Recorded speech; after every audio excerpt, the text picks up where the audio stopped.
20 Oktober 2014 menjadi salah satu hari yang bersejarah bagi bangsa Indonesia. Ratusan ribu warga Jakarta dan dari luar Jakarta memenuhi jalan-jalan protokol di ibu kota untuk menyambut pasangan Presiden Joko Widodo dan Wakil Presiden Yusuf Kala. Tepat hari itu, Joko Widodo atau Jokowi resmi menjadi Presiden ke-7 Republik Indonesia. Pelantikan ini juga membuat On The Spot malam ini memutar kembali kehidupan Presiden Indonesia dari masa ke masa. Inilah 7 fakta Presiden Republik Indonesia versi On The Spot. Dari Sabang sampai Merauke, ia adalah merupakan satu kesatuan kebangsaan. Sejak kecil, Kusno Sosrogiharjo, seorang anak yang terlahir di Surabaya, Jawa Timur, sering sakit-sakitan. Akhirnya nama Kusno pun diganti menjadi Soekarno. Nama ini diambil dari seorang panglima perang bernama Karna dalam kisah Baratayuda. Tidak hanya pergantian nama di masa kecil, ketika dilantik menjadi presiden, Soekarno mengganti ejaan lama namanya karena menurutnya namanya itu adalah ejaan penjajah Belanda. Namun nama pada tanda tangan tidak dirubah, karena itu adalah tanda tangan yang sama ketika menandatangani naskah proklamasi yang asli. Tentang nama, Soekarno yang juga populer di luar negeri tiba-tiba mendapat tambahan nama Ahmad Soekarno, yang akhirnya menjadi nama salah satu jalan di Mesir. Sang presiden pertama Republik Indonesia tersebut memang terkenal dengan pidato-pidatonya yang lantang dan berani. Hal itu membuat Soekarno tidak hanya dipuja rakyat, tetapi juga dibenci oleh sebagian golongan. Ia pernah beberapa kali mengalami percobaan pembunuhan. Salah satu yang menghebohkan adalah ketika menghadiri acara bazar di sebuah sekolah di Cikini pada 30 November 1957. Soekarno dihujani granat dari berbagai penjuru. Untungnya para pengawal presiden sigap melarikan beliau ke tempat yang lebih aman. Ciri khas penampilan Soekarno ketika menjabat sebagai presiden Indonesia adalah baju militer dan tongkat komando yang selalu dibawa kemana-mana. Ternyata ada 3 macam tongkat komando yang dibawanya pada saat-saat tertentu. Tongkat pertama dibawa pada saat kunjungan ke luar negeri.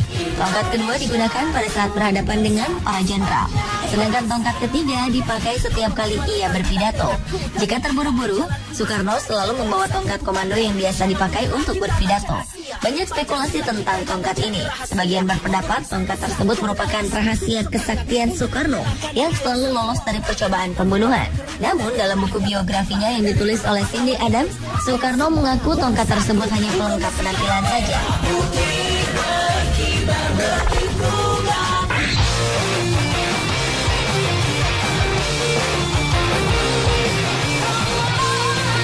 The Smiling General. Julukan ini diberikan para pemimpin dunia kepada Soeharto yang berkuasa di Indonesia selama 32 tahun. Presiden kedua Republik Indonesia ini memang selalu tersenyum ketika berhadapan dengan publik, baik di luar maupun di dalam negeri. Salah satu wartawan yang selalu mengikutinya bahkan mengaku Soeharto tetap tersenyum ketika masyarakat Jerman menghujatnya. Kejadian ini berlangsung sewaktu Soeharto dan rombongan kabinetnya mengunjungi Jerman pada tahun 1995. Tidak hanya tersenyum, Soeharto bahkan melambaikan tangan kepada para pendemo, seakan mereka tengah menantikan kedatangannya. Meskipun banyak komentar negatif dari mantan presiden yang satu ini, namun Soeharto berhasil menorehkan prestasi besar untuk Indonesia. Pada masa pemerintahannya, Indonesia berhasil keluar dari ketergantungan impor beras. Indonesia yang tadinya menjadi negara pengimpor beras terbesar di dunia, menjadi negara yang bersuasembada beras. Ia bahkan berhasil menghimpun bantuan 1 juta ton padi kering dari para petani untuk diberikan kepada rakyat Afrika yang mengalami kelaparan. Selain itu, Soeharto juga mendapat penghargaan tertinggi dari PBB di bidang kependudukan karena berhasil melaksanakan program keluarga berencana untuk menahan laju kepadatan penduduk di Indonesia.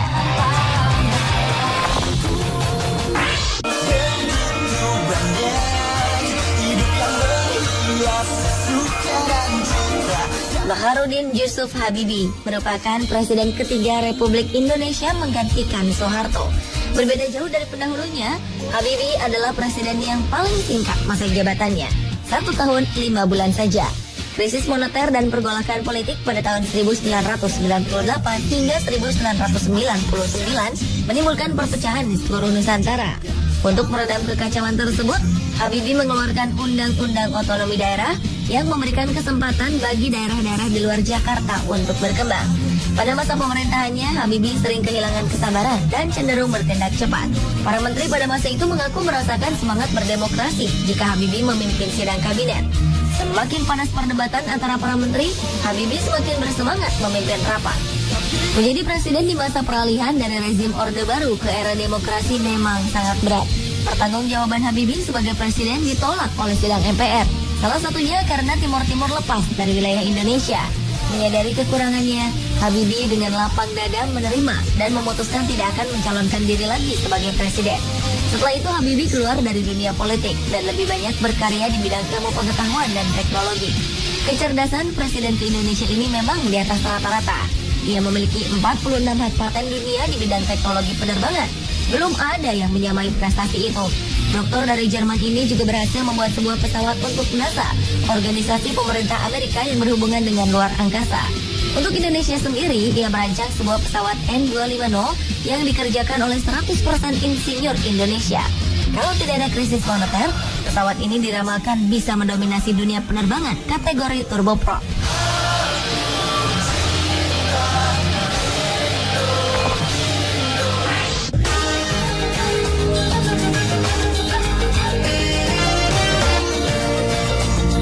Setelah masa jabatan Habibie selesai, kursi presiden jatuh kepada Kiai Haji Abdurrahman Wahid atau yang akrab dipanggil Gus Dur. Kiai yang terkenal demokrat dan tidak bisa ditebak ini memenangkan voting MPR dan mengalahkan Megawati Soekarno Putri. Pada masa pemerintahannya, Gus Dur sangat kontroversial. Salah satu keputusan yang mengejutkan semua pihak adalah diberlakukannya Imlek sebagai hari libur opsional. Almarhum juga mencabut larangan penulisan huruf Tionghoa yang selama ini dikekang oleh rezim Orde Baru. Gus Dur berpendapat bahwa sejarah masyarakat Indonesia juga dipengaruhi oleh kaum Tionghoa. Bahkan ia mengaku memiliki darah Tionghoa dari garis keturunan ayahnya. Sebelum menjadi presiden, Gus Dur telah berkelana ke beberapa negara untuk menuntut ilmu, seperti Mesir, Irak, Jerman, dan Perancis. Namun bekal yang didapatnya dari luar negeri itu tidak serta-merta menjamin kesejahteraannya di Indonesia. Pulang dari negeri orang, Gus Dur yang hanya bekerja sebagai jurnalis dan pembicara dari kampus ke kampus tidak mampu mencukupi kebutuhan keluarganya. Bersama istri dan anak-anaknya, Gus Dur mencari uang tambahan dengan menjual kacang dan mengantarkan es.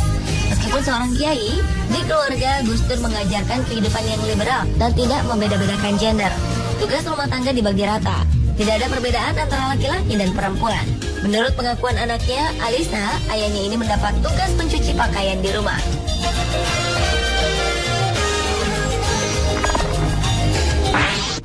Anak Indonesia, Selanjutnya adalah Megawati Soekarno Putri, sang presiden Indonesia yang sangat mengidolakan ayahnya sendiri. Karena itu, sejak muda ia sudah terjun ke dunia politik. Untuk melatih kehidupan sosial politiknya, Megawati bergabung dalam Gerakan Mahasiswa Nasional Indonesia atau GMNI. Gerakan ini merupakan gerakan mahasiswa beraliran Marhainisme atau memperjuangkan hak-hak orang yang tertindas. Disinilah dia bertemu dengan sang suami, almarhum Taufik Kemas. Setelah itu mereka pun bergabung dalam Partai Demokrasi Indonesia atau PDI. Melewati perjuangan politik yang cukup panjang, akhirnya Megawati terpilih menjadi presiden wanita pertama di Indonesia, menggantikan Kiai Haji Abdurrahman Wahid. Terpilihnya Megawati menjadi sorotan dunia karena pemimpin negara wanita memang jarang. Bahkan Amerika Serikat yang mengklaim negara liberal dan demokratis pun belum memiliki presiden perempuan. Banyak yang mengira ketika Megawati menjadi presiden, ia akan menuntut balas tindakan rezim Soeharto kepada Bung Karno dan keluarganya. Ternyata Megawati masih menghargai hukum di Indonesia. Ia tidak pernah ikut campur dalam penyelesaian kasus rezim Soeharto dan memaafkan penindasan yang pernah dilakukan terhadap keluarganya.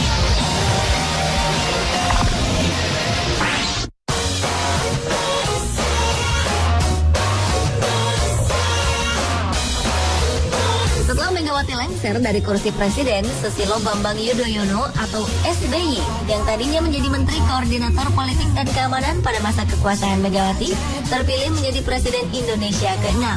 SBY menjadi presiden pertama Republik Indonesia yang dipilih langsung oleh rakyat. SBY menyadari bahwa di masa pemerintahannya media sosial sangat berpotensi dalam komunikasi politik. Ia pun membuka beberapa akun sebagai sarana berkomunikasi dengan rakyat. Tidak hanya melaporkan kebijakan-kebijakannya, SBY juga mencurahkan isi hatinya pada akun media sosial tersebut. Tidak banyak yang mengetahui bahwa SBY pernah merasa terpuruk di masa kecilnya karena perceraian kedua orang tuanya. Namun SBY menjadikan peristiwa ini menjadi peringatan agar bisa lebih maju lagi demi membahagiakan ibu yang membesarkannya. Dengan kecerdasan yang ia miliki, SBY menjadi salah satu anggota militer yang berintelektual tinggi.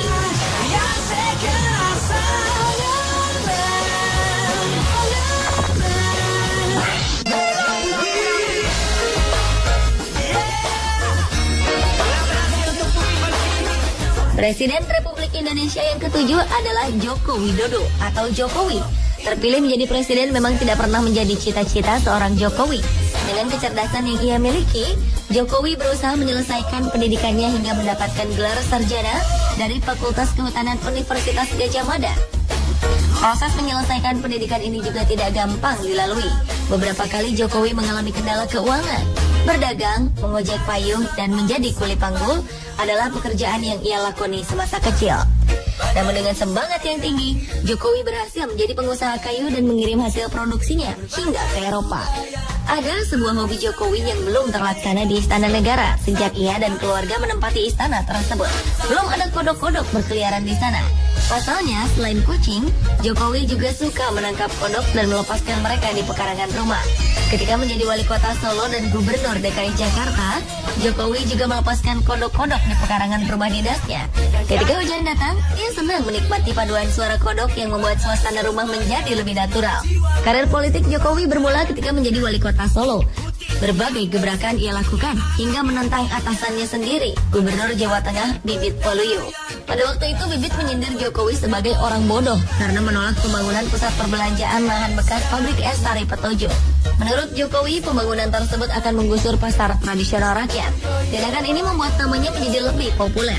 Dari wali kota Solo, Jokowi beranjak ke Jakarta dan terpilih menjadi Gubernur DKI Jakarta. Pemirsa, itulah 7 fakta Presiden Indonesia.